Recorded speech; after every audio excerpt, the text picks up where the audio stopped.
Jeg hedder Kirsten Lise Andersen og er privat praktiserende sundhedsplejerske med min egen virksomhed Working with Baby. Jeg har 15 års erfaring i arbejdet med børn som autoriseret sygeplejerske og sundhedsplejerske, og så er jeg mor til 4. Denne video kommer til at handle om brugen af sutteflaske.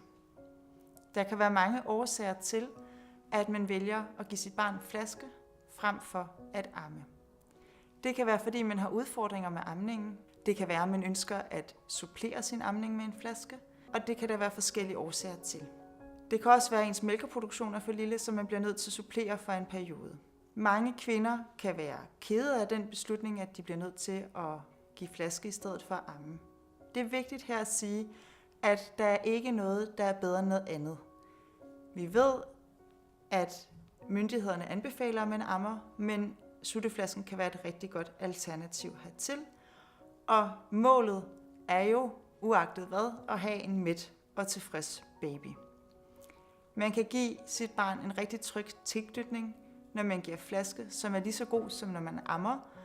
Hvis man er bevidst omkring at lægge masser af hud mod hud med sin baby og have hyggelige stunder med god øjenkontakt, mens man giver sutteflasken. En af fordelene ved at give sutteflaske er, at du sikrer, at dit barn får mad nok, og du kan se, hvor meget dit barn spiser. Hvis I benytter modermælkserstatning i sutteflasken, kan I opleve, at barnet spiser færre gange i døgnet, end hvis et barn bliver ammet. Barnet bliver mere mæt af modermælkserstatningen, og I kan også opleve, at jeres barn kan sove flere sammenhængende timer i træk, end når barnet bliver ammet. Det skal også nævnes, at det er en fordel, når man giver sutteflaske, at den anden forælder også har mulighed for at tage over og give barnet mad, hvilket kan sikre, at moren kan få mere sammenhængende søvn og kan få nogle pauser i løbet af døgnet. Hvis vi ser på de forskellige typer af sutteflasker, kan man få sutteflasker i plast og i glas. Man er blevet opmærksom på, at plastflaskerne udskiller større mængder mikroplast, og den danske Sundhedsstyrelse er gået ind og anbefaler nu, at man bruger glasflasker. Man kan derfor være opmærksom på at vælge glasflasker frem for plastflasker, når man giver sit barn sutteflasker, så man sikrer sig, at de får mindst mulig skadelig kemi. I forhold til niplen på sutteflasken, altså sutten, som I anvender på sutteflasken, anbefaler jeg, at hvis man supplerer sin amning med brug af sutteflaske, at man anvender den runde nippel på sutteflasken. Den runde nippel er også god at anvende, for at barnet ikke opnår det, man kalder nippelforvirring. Altså en forvirring om, at der er forskel på at sutte på flasken og på mors bryst. Når man ammer, anbefaler jeg ligeledes, at når man supplerer, at man gennem hele ammeforløbet bruger det mindste hul i sutten på sutteflasken, så flowet er langsomt, ligesom det vil være, når barnet sutter ved brystet. Hvis flowet er for højt, når barnet får flasken, er det, man kan opleve, at barnet lige pludselig bliver mere interesseret i sutteflasken ind i mors bryst, fordi det vender sig til, at det går hurtigere og skal arbejde mindre for at få mælk ud ved sutteflasken. Du vil meget nemt kunne se, om flowet er for hurtigt. Det er vigtigt, at barnet ikke kløjser i mælken. Hvis det gør, tag det lidt op. Hold en pause i måltidet og børst dit barn af, inden du lægger det til igen. Et flaskemåltid skulle gerne vare lige så lang tid som et ammemåltid, og det vil sige, at det skulle gerne vare omkring et kvarters tid at give en sutteflaske. Hvis det går meget hurtigere end det, er det vigtigt, at I kigger på, om barnet har den rigtige nippel, det rigtige hul i sutten, og det kan være en idé måske også at holde nogle pauser i flaskegivningen, så det ikke går for hurtigt for barnets mave, så barnet kløjser i det, eller får slugt for meget luft og får ihærdig imens. En sutteflaske kan introduceres fra fødslen af, hvis man vælger at fravælge amningen af forskellige årsager, så introducerer man den naturligvis fra starten af. Andre introducerer den, hvis de har udfordringer i starten med amningen, at barnet har brug for supplement, og gør det gennem en kortere periode, hvorefter de overgår til fuldamning. Og andre igen ønsker på et tidspunkt at introducere sutteflasken, så de har muligheden for at supplere i tilfælde af, at de ønsker at være væk fra barnet, eller har behov for at være væk fra barnet. Og der er det vigtigt at være opmærksom på, hvornår og hvordan man introducerer sutteflasken. Når amningen er veletableret, kan man starte ud med at prøve at give en flaske. Og det kan man gøre med udmalket modermælk, eller man kan gøre det med modermælkserstatning.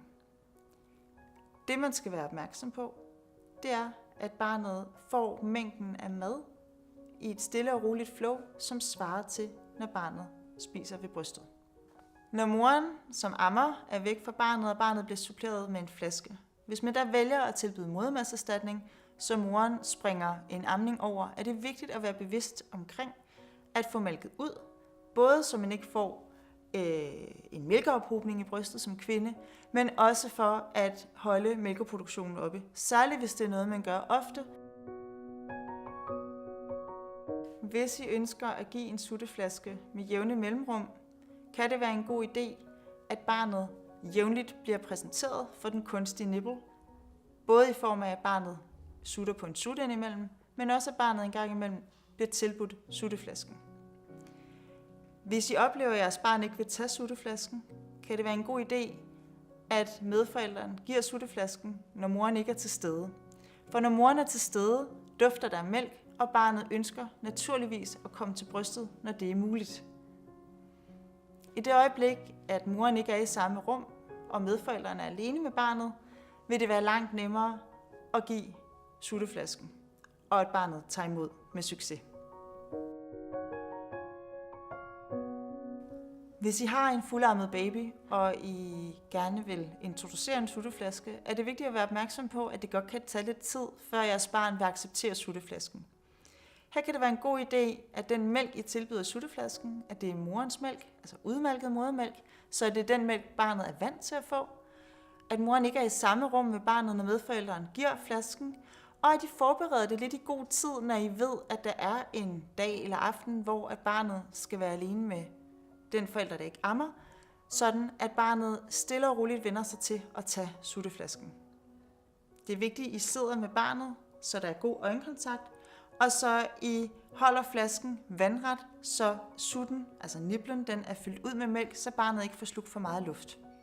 Man berører med sutten på sutteflasken, altså med nipplen, ligesom med brystet, der berører man barnets læber, så barnet åbner munden op, og når barnet åbner munden op på vid gab, placeres sutten og sutteflasken i munden på barnet, så sutten den kommer op og rammer den bløde gane, og barnet går i gang med at sutte.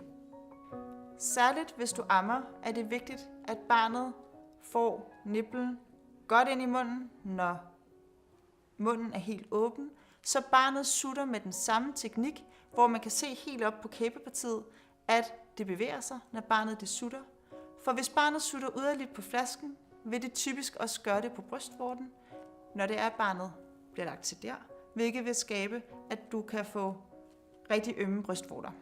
Under flaskemåltidet er det vigtigt, at du hele tiden kigger på dit barn, at de har øjenkontakt, når barnet er vågne, og at du ser, at dit barn virker roligt og tilfreds.